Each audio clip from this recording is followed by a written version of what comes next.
जम्मू कश्मीर में reservation policy पर गुज़िश्ता कुछ महीनों से शदीद हलचल मची हुई है। मुख्तलिफ तबकों में बढ़ती बेचैनी, नौजवानों के एहतजाज और सियासी दबाव ने हुकूमत को इस मसले के हल के लिए फौरी कदम उठाने पर मजबूर कर दिया है। खासतौर पर उस वक्त सूरत हाल मजीद पेचीदा हो गई जब मरकज ने एसटी और ओबीसी की फहरिस्त में कई नए ग्रुप शामिल किए, जिसके बाद रिजर्वेशन का मजमूई तनासुब 43% से बढ़कर 70% तक पहुंच गया और इस तब्दीली ने आम जुमरे यानी जनरल कैटेगरी के लिए महज 30% नशिस्तें छोड़ दी, जबकि आबादी का बड़ा हिस्सा इसी जुमरे में आता है यानी जनरल कैटेगरी में आता है।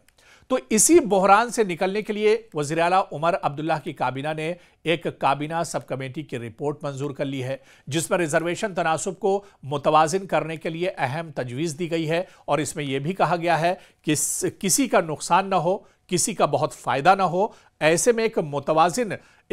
मुतबादिल निकालने की कोशिश की गई है ताकि सबको बराबर का हक मिल सके, कोई अपने आप को रिजर्वेशन में ठगा हुआ महसूस ना करे। ऐसे में तमाम कैटेगरीज को बराबर करने की, सबको हक देने की बात कही गई है। अब इस पर उमर अब्दुल्ला काबीना की ताबड़तोड़ जम्मू में बैठक होने जा रही है। क्या कुछ इस बैठक में इस रिजर्वेशन पॉलिसी को लेकर बातचीत होती है, क्या कुछ वहां से निकल कर आता है, ये देखना भी बहुत अहम होगा। लेकिन इतना जरूर है कि ये दरअसल पूरा जो मसला है इसे हमें समझना होगा साल 2024 से, क्योंकि मार्च 2024 में पार्लियामेंट ने जम्मू कश्मीर में एसटी की फहरिस्त में नई कम्युनिटीज शामिल की थी। इसके बाद लेफ्टिनेंट गवर्नर इंतजामिया ने एसटी कोटे को 10% से बढ़ाकर 20% कर दिया था। इसी के साथ ओबीसी की फहरिस्त में 15 नए ग्रुप शामिल किए गए थे और इसका नतीजा यह हुआ कि मजमूई रिजर्वेशन 43% से बढ़कर 70% हो गया और जनरल कैटेगरी यानी आम जुमरे के नौजवानों ने इसे अपने साथ नाइंसाफी करार दिया और इस पर एहतजाज करना शुरू कर दिया। और यही एहतजाज आगे चल के आगा रूहुल्लाह ने भी किया था। उन्होंने भी यह आवाज़ उठाई थी कि यह मुनासिब नहीं है और ये एक तबके के साथ दरअसल इंसाफ नहीं किया जा रहा है, इसमें इंसाफ होना चाहिए। अब उसके बाद जम्मू कश्मीर की अक्सरियत यानी जो आबादी है वो जनरल कैटेगरी में आती है और ऐसे में 70% रिजर्वेशन का मतलब था कि इन्हें सिर्फ 30% नशिस्तों पर, नौकरियों पर ही एक तरह से इनका हक होता। नेशनल कॉन्फ्रेंस के अपने रुकन पार्लियामेंट आगा रूहुल्लाह मेहदी भी नौजवानों के साथ एहतजाज में शामिल हो गए। उन्होंने कहा कि अगर हुकूमत ने पॉलिसी पर नजरसानी न की तो वो दोबारा सड़कों पर उतरेंगे और आवाज उठाएंगे। अब जाहिर सी बात है कि अपनी ही पार्टी के leader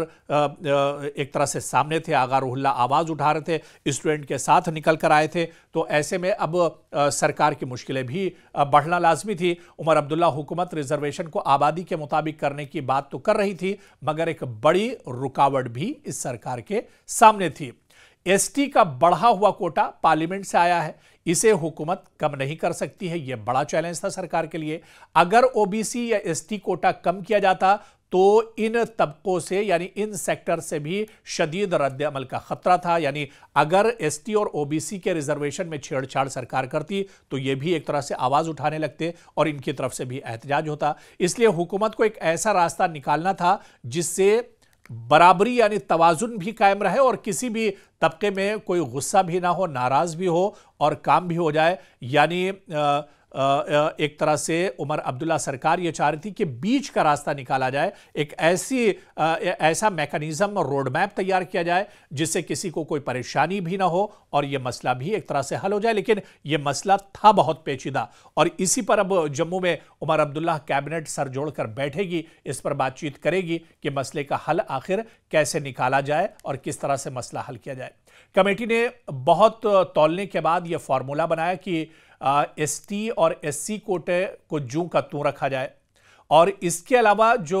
residents of backward areas है यानी ईडब्ल्यूएस के कोटे से कुछ नशिस्तें निकालकर, कुछ सीटें बाहर निकालकर ओपन मेरिट जनरल कैटेगरी को दे दी जाए और इसकी वजह से आरबीए का बड़ा हिस्सा अब नई मरकज के जेर इंतजाम रियासत लद्दाख में चला गया है और लिहाजा इसका तनासुब अब एक तरह से कम हो चुका है। इसलिए आरबीए का कोटा कम करना अमली और कम मुतनाज़ा समझा गया। इस तजवीज़ के बाद जनरल कैटेगरी को दोबारा तकरीबन 50% नशिस्तें या नौकरी मिल जाएंगी और इस तरह से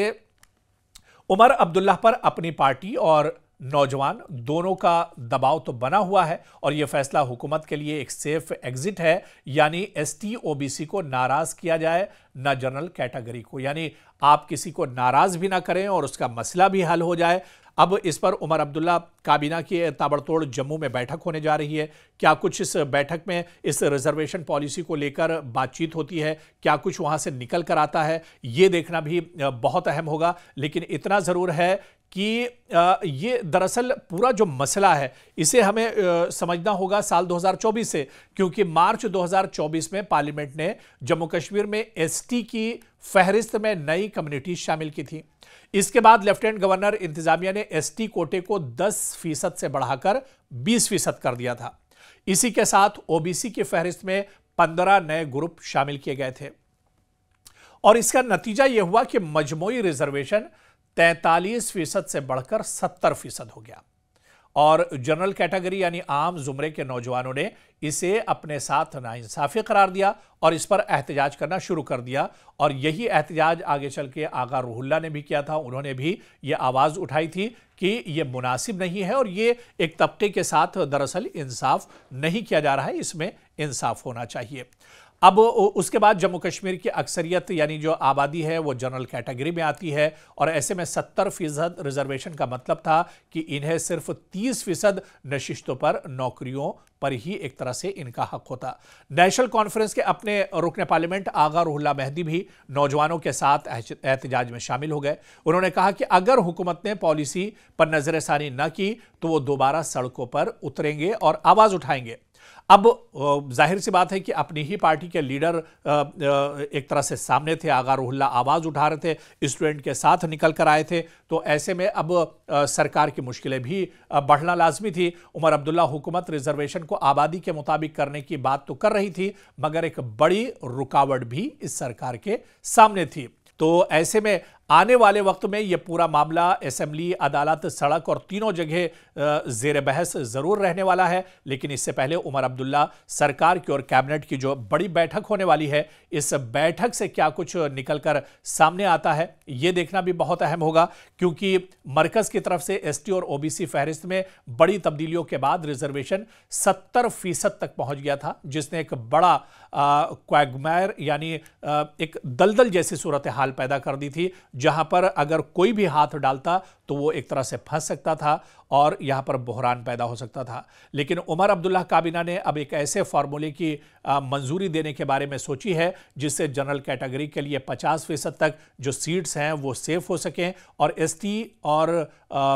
एससी कोटे में कोई तब्दीली भी ना आए। यानी उमर अब्दुल्ला का क्या ये फार्मूला कारगर होगा, उनकी कैबिनेट का क्या ये पूरा जो फार्मूला है ये कारगर होगा आने वाले दिनों में, और क्या बगैर किसी को नाराज किए हुए, बगैर किसी के कोटे को कम किए हुए, क्या उमर अब्दुल्ला सरकार कोई ऐसा फार्मूला लेकर आते हैं जिस पर किसी को नाराजगी भी ना हो और सभी एक तरह से सहमत हो जाएं, सभी एक तरह से मुत्तफिक हो जाएं। तो यह देखना बहुत अहम होगा कि उमर अब्दुल्ला सरकार और उनकी कैबिनेट जब जम्मू में बैठेगी, इस पर बातचीत करेगी, मंथन करेगी, गौर व फिक्र करेगी, तो क्या कुछ निकल कर सामने आता है, क्या कोई रोड मैप, कोई मैकेनिज्म उमर अब्दुल्ला सरकार निकाल पाती है रिजर्वेशन को लेकर, क्योंकि जम्मू कश्मीर में रिजर्वेशन का यह पूरा मामला बहुत पेचीदा हो चुका है और इस पेचीदा रास्ते से क्या उमर अब्दुल्ला सरकार निकल पाएगी, यह देखना अहम होगा।